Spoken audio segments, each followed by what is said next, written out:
창조주 하나님 선하심과 인자하심을 찬양합니다. 주의 전에서의 한 날이 다른 곳에서의 첫날보다 나음을 고백하며 예배합니다. 세상 삶에 지치고 상한 이들이 있습니다. 한숨 쉬는 이들도 있습니다. 쌈에 쉬고 위로하여 주옵소서. 하나님의 사랑과 은혜를 갈망하는 심령들에게 예배하는 기쁨, 하나님과 교제하는 즐거움을 누리게 하시기를 구합니다. 구경꾼이 아니라 예배의 주인공이 되어 영과 진리로 예배하게 하옵소서. 외국, 객지, 군대, 병상에 있는 성도들을 위해 기도합니다.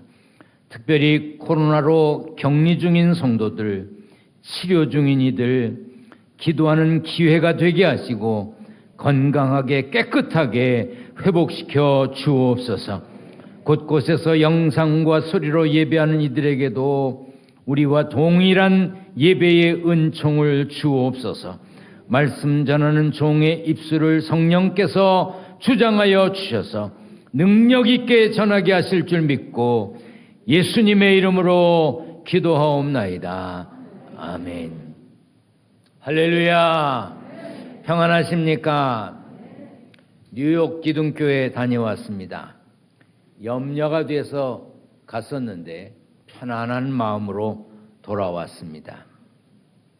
돌아와 보니 많은 분들이 격리를 하고 계시네요. 어떤 분은 증세가 있어서 격리하시지만 어떤 분은 증세가 없는데도 격리하시고 어떤 분은 기저질환이 있으셔서 중환자실에 계시기도 합니다. 권사님 한 분이 지금 중환자실에 계십니다. 목사님도 장로님도 권사님도 골고루 계십니다. 여러분 건강관리 잘 하시고 혹시 감염이 되더라도 의사 선생님들의 지시에 따라서 잘 치료받으면 회복될 수 있습니다.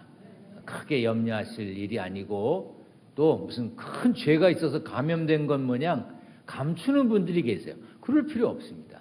병은 소문내라 그랬어요.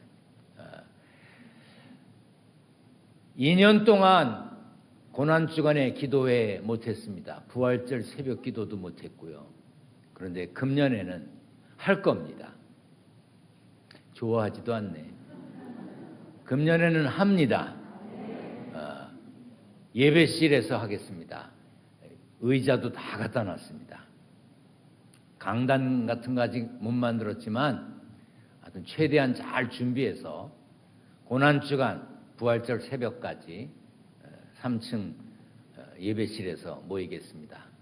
다 올 줄로 믿고 목사님, 장로님들이 안내하고 이러면서 고난주간 준비를 할 겁니다. 지금부터 마음을 다잡고 금년 3년 만에 하는 고난주간 새벽기도에 내가 참석한다.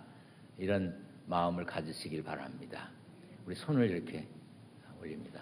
전후 좌우에 계신 분들에게 반갑습니다. 반갑습니다. 잘 오셨습니다. 마태복음 5장부터 7장까지 예수님이 산에서 가르치신 말씀입니다. 복 있는 자에 대한 8가지 정의, 세상의 소금과 빛이 되라는 가르침, 원수까지도 사랑하라는 말씀, 이렇게 기도하라고 알려주신 주기도문, 생명으로 인도하는 좁은 문으로 들어가라고 하는 그런 가르침까지 산에서 전하신 예수님의 가르침을 산상수훈이라고 합니다. 말씀을 들은 사람들은 예수님의 가르침에 놀랐습니다. 말씀의 권위를 느꼈고 그래서 수많은 사람들이 예수님을 따랐습니다. 산에서 내려오신 예수님은 여러 가지 기적을 행하셨습니다. 한센병 환자를 고치셨고 백부장의 하인의 병을 고치셨고 베드로의 장모도 고치셨습니다. 그러자 사람들이 더 많이 예수님께 모여들었습니다. 마태복음 8장에 보면 예수께서 무리가 자기를 애워싸는 것을 보셨다고 그랬어요. 사람들이 얼마나 많이 모였는지 예수님 곁에 사람 많이 모인 것을 예수님도 보셨다고 했습니다. 그 중에는 제자가 되어 예수님을 따르고 싶어하는 이들도 있었습니다. 오늘 본문 23절에 배에 오르심에 제자들이 따랐더니 했습니다. 여기 제자들은 12제자만을 의미하는 게 아닙니다. 예수님의 말씀을 듣고 따르기 원했던 무리들까지 포함한 것입니다. 예수님이 갈릴리 호수 건너편으로 가시려고 배에 오르시자 제자들도 따랐습니다. 그러나 갈릴리 호수에 큰 놀이 일기 시작했어요. 큰 파도가 일어났습니다. 제자들은 무서웠습니다. 그 호수에서 고기 잡으며 잔뼈가 굵었던 이들도 있었는데 두려웠습니다. 그런데 그 상황에서 예수님은 주무시고 계셨습니다. 제자들이 예수님을 깨우며 말했습니다. 주여 구원하소서, 우리가 죽겠나이다. 잠에서 깨신 예수님은 제자들을 향해 어찌하여 무서워하느냐, 믿음이 작은 자들아 그랬습니다. 예수님과 제자들이 탔던 배가 노를 만났을 때, 파도를 만났을 때 상당히 위험한 상황이었습니다. 배가 물결에 덮이게 되었다고 했는데 같은 내용을 담은 마가복음은 이렇게 기록했습니다. 큰 광풍이 일어나며 물결이 배에 부딪혀 들어와 배에 가득하게 되었더라. 배 안으로 물이 들어와 차는 것은 위급한 상황이지요. 배가 물 위에 떠 있어야 합니다. 배가 물 속으로 들어가거나 물이 배 안으로 들어가는 것은 위험한 상황이지요. 그 순간 잠을 청하고 계신 예수님이 오히려 이상하게 느껴졌을 것입니다. 그런데 예수님이 어찌하여 무서워하느냐, 믿음이 작은 자들아 하셨습니다. 무서워할 이유가 없는데 왜 무서워하냐는 뜻입니다. 예수님은 무서워하지 않아도 되는 그 상황에서 무서움을 느끼고 있는 제자들의 그 이유는 믿음이 작기 때문이라고 말씀하셨습니다. 상황 자체는 틀림없이 무서워할 만했습니다. 그러나 예수님은 무서워할 필요가 없다고 했어요. 왜요? 제자들은 예수님을 따르고 있었습니다. 제자들은 예수님과 배에 같이 타고 있었습니다. 제자들은 예수님 곁에 있었습니다. 그러니 무서워할 필요가 없다는 것이지요. 본문 앞에 사람들이 예수님을 애워쌌을 때 한 서기관이 이렇게 말했습니다. 선생님이요, 어디로 가시는지 저는 따르리이다. 어디로 가시든지 따르겠다고 그랬어요. 그리고 아버지를 여인 지 얼마 되지 않은 사람이 장례를 치른 후 예수님을 따르겠다고 했을 때 예수님은 이렇게 말씀하셨습니다. 죽은 자들이 그들의 죽은 자들을 장사하게 하고 너는 나를 따르라. 제자가 되어 예수님을 따르려는 사람은 예수님이 어디로 가시든지 따라가야 하고 소홀히 하면 안 될 것 같은 그런 중요한 일조차도 예수님을 따르는 것보다 앞세워서는 안 된다고 하신 말씀입니다. 그런데 예수님과 배에 탔던 제자들은 몸은 예수님을 따르고 있습니다. 몸은 예수님과 함께 배에 탔습니다. 몸은 예수님 곁에 있습니다. 그런데 그 제자들이 두려워했습니다. 무서워했어요. 저들은 전적으로 완전하게 모든 것을 내려놓고 전적으로 예수님을 믿지 못했습니다. 전적으로 예수님을 신뢰하지 않았습니다. 따르기로 했던 그분이 폭풍 속에서도 배가 흔들리는 가운데도 잠을 청하고 계시다면 저분이 편안한 거 보니 괜찮겠구나 이렇게 생각했어야 했는데 그들은 잠드신 예수님조차 이해하지 못했습니다. 그래서 죽을 것 같다고 하면서 예수님을 깨웠던 것입니다. 예수님은 깨우는 그들을 책망하셨습니다. 우리들 스스로도 그렇게 말하고 다른 사람에게도 말하고 다른 크리스찬들도 말합니다. 구원의 방주에 탔다고. 구원의 방주를 타고 저 높은 곳을 향해 가고 있다고.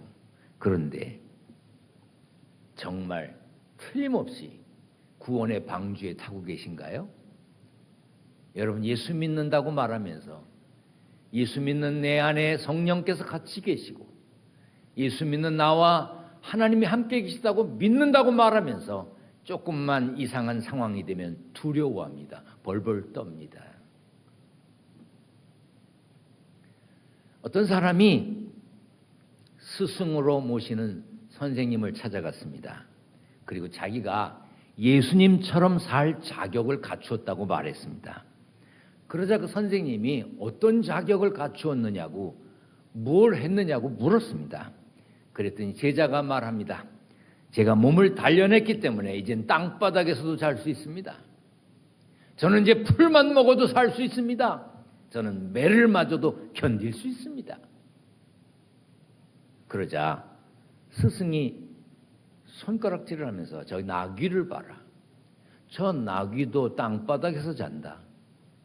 저 나귀도 풀만 먹고 저 나귀도 하루 종일 매 맞으면서 일한다.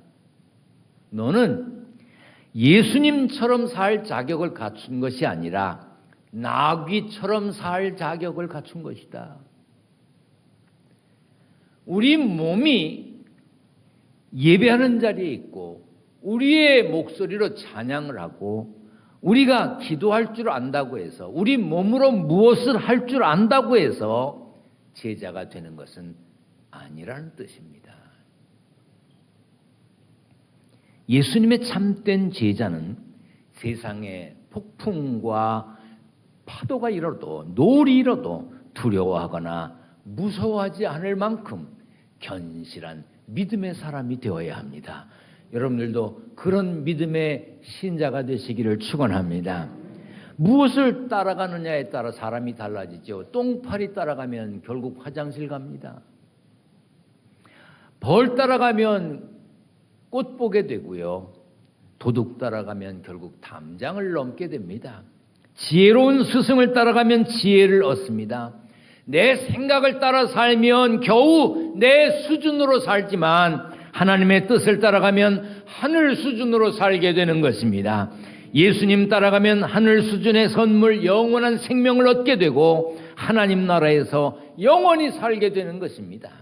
예수 믿는 사람을 신자라고 말하지요. 예수님 따르는 사람을 제자라고 말합니다. 신자와 제자는 삶의 열매가 달라요.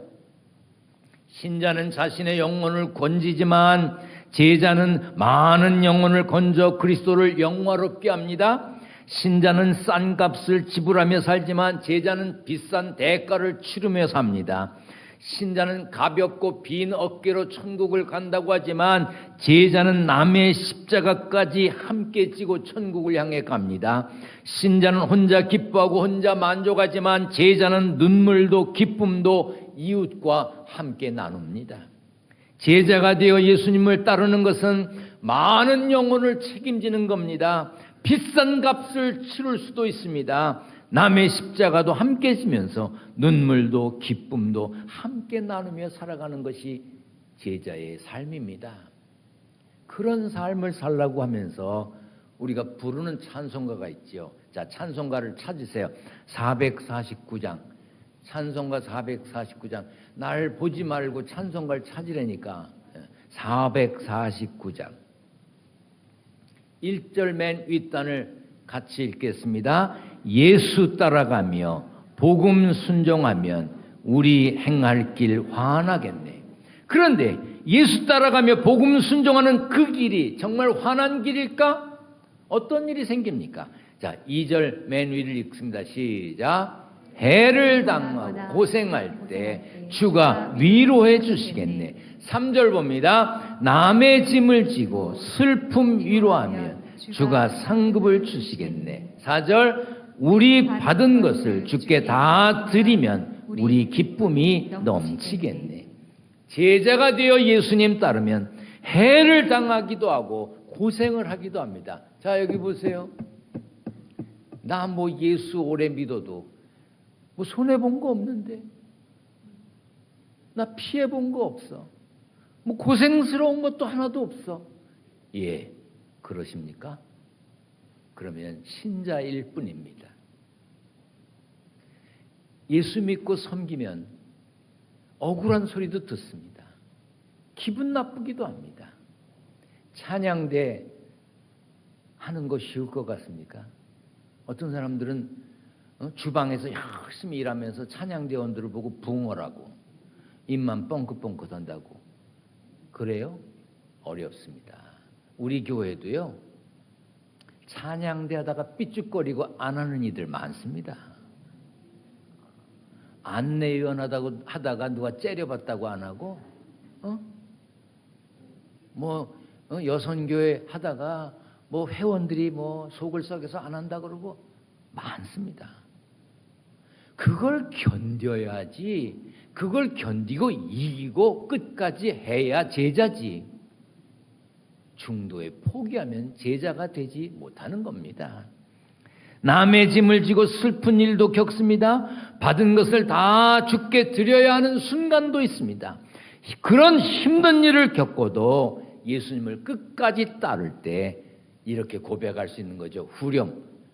의지하고 순종하는 길은, 의지하는 게 뭐예요? 믿고 맡기는 거예요. 순종이 뭐예요? 내 생각, 내 판단을 포기하는 거예요. 그럴 때 예수 안에 즐겁고 복된 길을 가게 되는 것입니다. 예수님의 제자로 사는 것 쉽지 않기 때문에 많은 그리스도인들이 제자 되기를 어려워합니다. 거절하죠. 그저 내 믿음 지키며 내 삶을 잘 가꾸려는 신자로서의 삶에 만족하며 신앙생활을 합니다. 그렇게만 해야 할까요?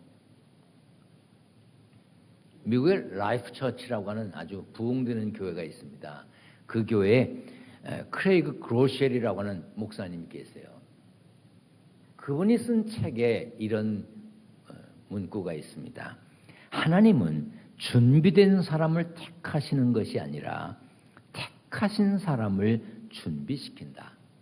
다시 한번, 하나님은 준비된 사람을 택하시는 것이 아니라 택하신 사람을 준비시키신다. 하나님께 쓰임받기 위해서 우리가 완벽하게 준비될 수 있나요? 우리가 준비할 수 없습니다. 예수님 따르는 제자가 되기 위해 모든 조건을 갖출 수 있나요? 우리가 노력한다고 모든 조건을 갖출 수 없습니다. 불가능합니다. 그러나 우리가 결단하면 우리를 택하신 하나님이 우리를 준비시켜 주시는 것입니다. 할렐루야! 어떤 분에게 교회학교 교사를 하라고, 여선교회 회장을 하라고, 교회에서 좀 일 맡기려고 하면 안 된대, 못 한대, 준비가 안 돼 있대. 언제 준비해서 하려고? 죽을 때까지 못해.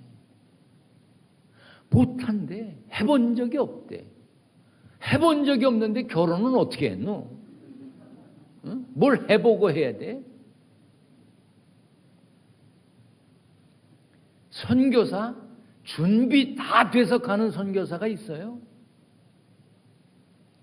우리 교회 모잠비크에서 활동하는 김광희 선교사 제게 찾아왔어요. 대학에서 건축학을 공부했어요. 건축학으로 석사학위까지 받았습니다. 호주에 유학을 갔다 와서 영어도 잘해요. 신학대학을 졸업했습니다. 근데 저한테 뭐라 그러냐면 모잠비크에 선교사로 가고 싶대. 그래서 포르투갈어를 알아? 모잠비크는 영어를 쓰는 나라가 아니야. 포르투갈어를 써. 못한대. 그 선교사로 갈 거야? 간대. 그래? 그러면 오늘부터 마태, 마가, 누가, 요한, 시편, 잠언, 전도서 매주 포르투갈 말로 써가지고 와. 제가 매주 토요일마다 검사했습니다. 부부 다. 여러분, 모르는 나라 말을 옮겨 적으려면 그려야 돼. 처음에는 아주 힘든가 봐.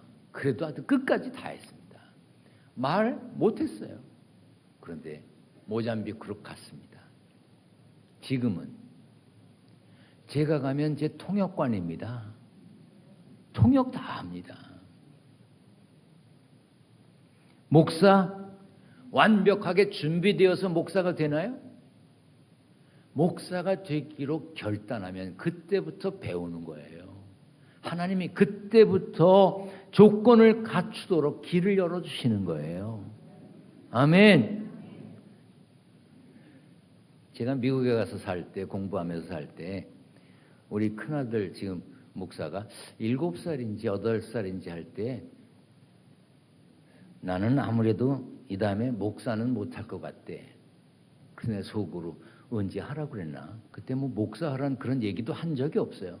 근데 목사를 못할 것 같대. 그래서 왜 못할 것 같으냐? 그랬더니 아무리 생각해봐도 강대상에 올라가서 20분, 30분씩 할 얘기가 없대.